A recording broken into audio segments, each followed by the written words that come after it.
নমস্কার, আলোকধারা চ্যানেলে সকলকে স্বাগত জানাই। আজকের গল্প রাগের ওষুধ, সুকুমার রায়ের লেখা। কেদারবাবু বড্ড বদরাগী লোক। যখন রেগে বসেন কাণ্ডাকাণ্ড জ্ঞান থাকে না।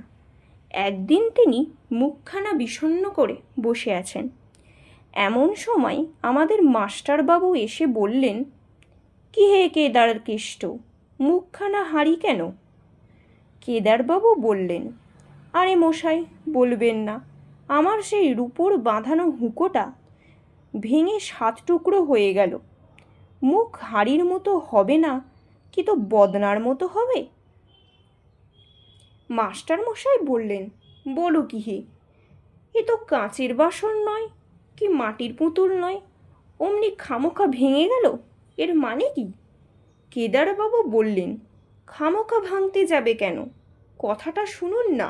হলো কি, কাল রাত্রে আমার ঘুম ভালো হয়নি।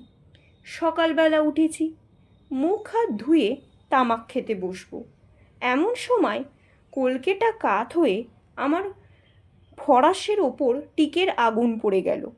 আমি তাড়াতাড়ি যেই আগুনটা সরাতে গেছি, অমনি কিনা আঙুলে ছ্যাঁক করে ফোসকা পড়ে গেল। আচ্ছা আপনিই বলুন, এতে কার না রাগ হয়? আরে আমার হুঁকো, আমার কলকি, আমার আগুন, আমার ফরাস, আবার আমার ওপরেই জুলুম।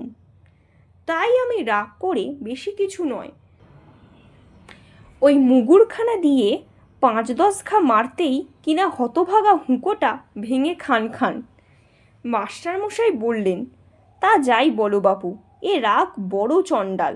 রাগের মাথায় এমন কাণ্ড করে বসো, রাগটা একটু কমাও। কমাও তো বললেন, রাগ যে মুখের কথায় বাগ মানবে, এ রাগ আমার তেমন নয়। দেখো আমি এক উপায় বলি, শুনেছি খুব ধীরে ধীরে 1, 2, 3 করে 10 গুনলে রাগটা নাকি শান্ত হয়ে আসে।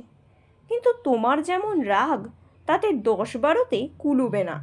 একেবারে তুমি 100 পর্যন্ত গুনে দেখো। তারপর একদিন কেদারবাবু স্কুলের সামনে দিয়ে যাচ্ছেন। তখন ছুটির সময় ছেলেরা খেলা করছে। হঠাৎ একটা মার্বেল ছুটে এসে কেদারবাবুর পায়ের হাড়ে ঠাঁই করে লাগলো। আর যাই কোথায়, কেদারবাবু ছাতের সমান এক লাফ দিয়ে লাঠি উঁচিয়ে দাঁড়িয়েছেন। ছেলের দল যে যেখানে পারে একেবারে শটান চম্পট। তখন কেদারবাবুর মনে হলো মাস্টারবাবুর কথাটা পরীক্ষা করে দেখি। তিনি আরম্ভ করলেন, 1, 2, 3, 4, 5। স্কুলের মাঝখানে একজন লোক দাঁড়িয়ে বিড়বিড় করে অঙ্ক বলছে। তাই দেখে স্কুলের দারোয়ান ব্যস্ত হয়ে কয়েকজন লোক ডেকে আনলো। একজন বলল, কি হয়েছে মশাই? কেদারবাবু বললেন, 16, 17, 18, 19, 20। সকলে বলল, এ কি, লোকটা পাগল নাকি? আরে ও মশাই, বলি অমন ধারা করছেন কেন? কেদারবাবু মনে মনে ভয়ানক চটলেও তিনি গুনেই চললেন, 30, 31, 32, 33। আবার খানিক বাদে আর একজন জিজ্ঞেস করল, মশাই আপনার কি অসুখ করেছে? কবরেজ মশাইকে ডাকতে হবে।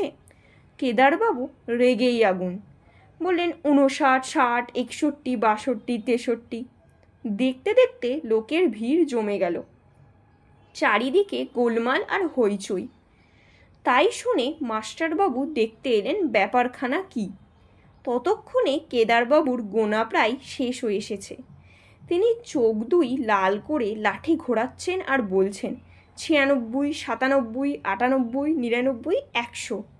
কোন হতভাগা লক্ষ্মী ছাড়া মিথ্যেবাদী বলেছিল 100 গুললে রাগ থামে? বলেই ডাইনে বাঁয়ে দুমদাম লাঠির ঘা। লোকজন সব ছুটে পালালো, আর মাস্টারমশাই এক দৌড়ে সেই যে ঘরের মধ্যে ঢুকলেন, আর সারাদিন বেরোলেন না।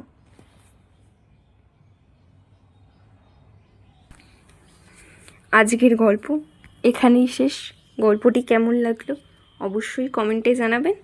ভালো লাগলে আর এরকম নতুন নতুন গল্প শুনতে হলে লাইক, শেয়ার অ্যান্ড সাবস্ক্রাইব করে পাশে থাকবেন আর আমাকে উৎসাহিত করবেন। ধন্যবাদ।